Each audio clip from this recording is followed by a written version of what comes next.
வணக்கம். சாட்டை திருமணன் சார். அவருக்கு குடுத்த டைம் தேர்தல் ஆணையம் கம்மியா இருந்துச்சு. நம்ம நேரம் தான் பேசணும். நீங்க சாயந்தரம் பேசியிருக்கலாம்ல. ஏன் பேச முடியல அப்படின்னு நீங்க கேட்கிறீங்க. அவர் குடுத்த டைம் அவ்வளோதான்.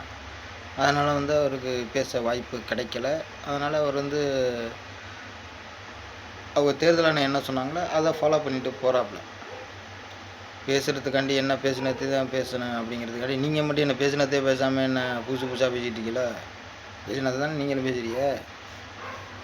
சும்மா ஏதாவது பேசுங்க. ஜனநாயகம் படத்தை எதுக்கு சென்சார் போர்டில் இத்தனை வருஷமாக படம் எடுத்ததெல்லாம் யாருமே கரெக்டாக எடுத்து தான் சென்சார் போர்டு அலோவ் பண்ணாங்களா?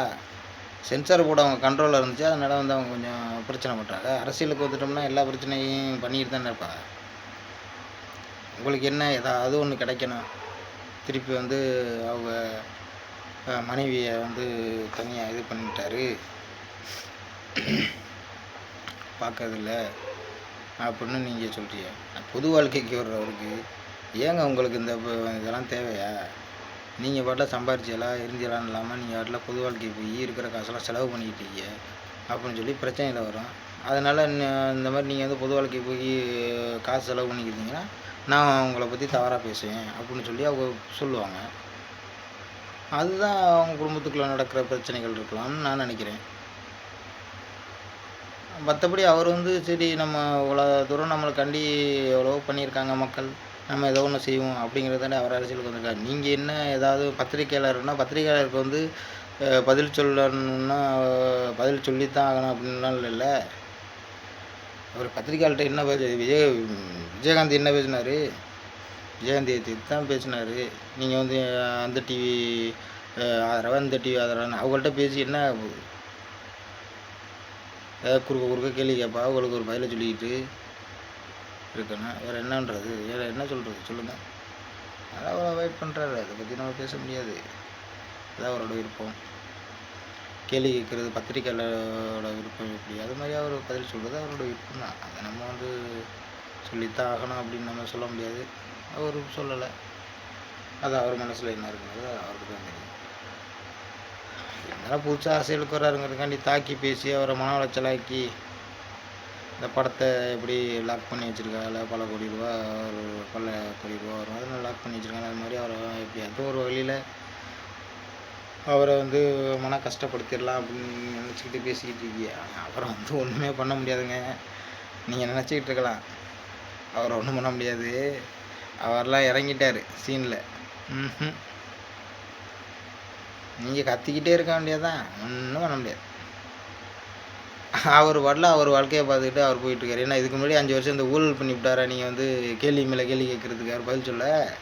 இல்லை மைக்கை நீட்டினா பதில் சொல்லணும்னு என்ன எதுவும் ஊழல் பண்ணி விட்டாரா? மடைக்கு கேள்வி கேட்டு விட்டாவா? நம்ம என்ன சொல்கிறோன்னு தெரியலையே, ஐயோன்னு பயந்துட்டு போகிறதுக்கு விருப்பம் இல்லை, பதில் சொல்ல, அவ்வளோதான். அதெல்லாம் ஒரு குத்தம்னு உங்களுக்கு என்ன? ஆகாத பொண்டாட்டி கைப்பட்டா குத்தம், கால்பட்டா குத்தங்க வேறு ஏதாவது ஒன்று செஞ்சுட்டா குத்தம். அவர் பேசலை. அவர் டைம் கொடுக்குறது அப்படி கொடுக்குறாங்க. அவர் என்ன பண்ணுவார்? டைம் கொடுக்குறாங்க, அந்த டயத்துக்கு இது பண்ண முடியல, போக முடியலை. அதனால் என் ரூல்ஸை ஃபாலோ பண்ணணுன்ட்டு அவர் கிளம்பிட்டாப்புல. அவ்வளோதான். வேறு ஒன்றும் போய் அங்கே என்ன இது பண்ண போகிறாரு, அது பண்ண போகிறாரு, நீங்களாக கட் பண்ணே நினச்சிக்கலாம். நான் சொல்கிறேனே, ஒரு சேனல் ஒன்று வச்சுக்கிறீங்க, அதில் நீங்களே நிறைய யாராவது கூப்பிட்டு நீ இப்படி பதில் சொல்லு இப்படி பதில் சொல்லிட்டு போட்டு ஓட்டிக்கிட்டு இல்லை வியூவர்ஸ் கிடைக்குதா என்னால் போட்டு ஓட்டிக்கிட்டு இருக்கீங்க. என்ன வேணாலும் பண்ணுங்கள். என்ன அவர் மேலே என்ன குறை வேணாலும் நீங்கள் சொல்லிக்கிட்டே இருக்கலாம். நான் அவர் பதிலாக போயிட்டு தான் இருப்பார். அதை உங்களால் தடுக்க முடியாது. அதனால் விஜயை பற்றி ரொம்ப தவறான ஒரு ஆள்லாம் ஒரு 5 வருஷம் அவர் ஆட்சியில் இருந்து பல கோடி ரூபா சம்பாரித்து ஊழல் பண்ணி வச்சுட்டாரு. நீங்கள் அதை நியாயப்படுத்துங்க, நியாயப்படுத்தி பேசுங்க. நியாயப்படுத்தி பேசிக்கிட்டு இருக்கீங்க. அவர் ஊழல் பண்ணியிருக்கிறத மைக்கை நீட்டி விட்டால் இந்த ஊழலை பற்றி கேட்டுவிடாங்களோ என்னமோ அப்படின்னு பயந்து ஓடிட்டார். வேறு ஒன்றும் இல்லை.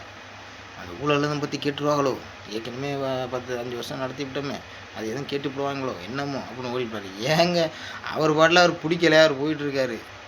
நம்ம ஏன் அதை போய் பதில் சொல்லிக்கிட்டு கேள்வி கேட்குறது பதில் சொல்லிக்கிட்டு ஏன் அப்படின்ட்டு அவர் போயிட்டுருக்காரு. வேறு ஒன்றும் இல்லை. பயந்துக்கிட்டு ஒருத்தவங்களுக்கு பதில் சொல்லணும்னா அது பயந்துக்கிட்டு இல்லை, அது எதுக்கு பதில் சொல்லிக்கிட்டு தேவையில்ல அது அப்படின்னு கூட நினைக்கலாம். அது எப்படி வேணாலும் நினைக்கலாம். நான் உங்களுக்கு அப்படி தோணும் போல இருக்குது. மைக்கை நீட்டிட்டா அதுக்கு என்ன பதில் சொல்லிக்கிட்டு இருக்கணும்னு தோணும்னு நினைக்கிறேன். பிடிக்கல, ஒருத்தவங்களுக்கு பிடிக்கும், ஒருத்தவங்களுக்கு பிடிக்காத, அவருக்கு பிடிக்கல, அவ்வளோதான். அதெல்லாம் ஒரு குறை. குறை கண்டுபிடிக்கிறதுனா என்ன வேணாலும் குறை கண்டுபிடிச்சிக்கிட்டே இருக்கலாம். அது வந்து ஒரு ஆட்சியை நடத்தி ஒரு 5 வருஷம் நடத்தினதுக்கப்புறம் நீங்கள் குறை கண்டுபிடிச்சி இதே மாதிரி நீங்கள் மீடியாவில் வந்து சொல்லிக்கிட்டே இருங்க. நானே உங்களுக்கு வந்து லைக்